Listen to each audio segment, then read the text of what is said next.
Hello guys, I want to introduce myself.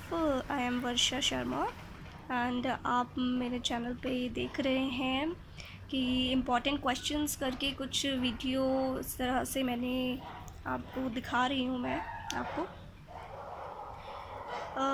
देखिए, Indian economy and performances and policies का आपका एक subject है बीकॉम ऑनर्स का।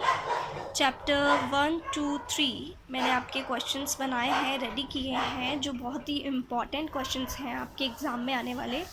कुछ अभी ओबीई एग्ज़ाम आपके स्टार्ट होने वाले हैं, तो उसमें आपको हेल्प कर सकते हैं ये 7 क्वेश्चंस।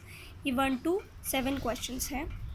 1 to 7 क्वेश्चंस आपको दिखाई दे रहे हैं यहाँ पे, तो आप देख सकते हैं, या तो आप स्क्रीनशॉट भी लेकर रख सकते हैं। मैं आपको फुल एक बार दिखा देती हूँ कि 1 मिनट।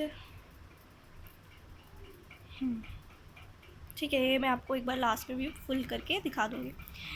फर्स्ट क्वेश्चन आप देख लेते हैं फटाफट से कि क्या है। Economic growth and economic development के बारे में आपसे पूछा जाएगा। भाई, इंडियन इकॉनमी का चैप्टर है, आपका सब्जेक्ट है, तो इसके बारे में तो आपको पता ही होना चाहिए। तो बहुत ही इंटरेस्ट के साथ आपको ये पढ़ना चाहिए मेरे हिसाब से। तो आपका ये डिफरेंस बहुत काम आएगा। Economic growth and economic development में क्या डिफरेंस है आपको पता होना चाहिए। मैं आपको इसके बारे में ब्रीफ में भी बाद में इसकी वीडियो प्रोवाइड करूँगी। अभी आप क्वेश्चंस इंपॉर्टेंट जो है आप वो देख सकते हैं, आपके पास कोई भी बुक हो उसमें से आप पढ़ सकते हैं। सेकंड आपका है इसके फैक्टर्स। क्या हैं ये इसके factors? What are the factors that make an economic grow. Economy को ग्रो करने में कौन से फैक्टर्स जो हैं वो हेल्प करते हैं। ये आपका फर्स्ट चैप्टर से ही एक इम्पॉर्टेंट क्वेश्चंस मैंने निकाले हैं। एंड थर्ड आप देखिए, distinguish between economic growth and human development. एक और आता है आपका डिफरेंस कि economic growth and human development में क्या डिफरेंस है। एंड उसके बाद आप ये देखिए, ये मैंने सेकंड चैप्टर से निकाला है। Explain the essential components in the human development index, HDI। Human development index जो होता है, आप इसको पढ़ेंगे तो आपको बहुत ही नॉलेज होगी। इसके कंपोनेंट्स आपको लिखने होंगे। ठीक है, मैं आपको ब्रीफ में इसका आंसर दूंगी, पर अभी मैं इसको एक्सप्लेन कर रही हूँ। And fifth question is, India is a under developed economy, discuss.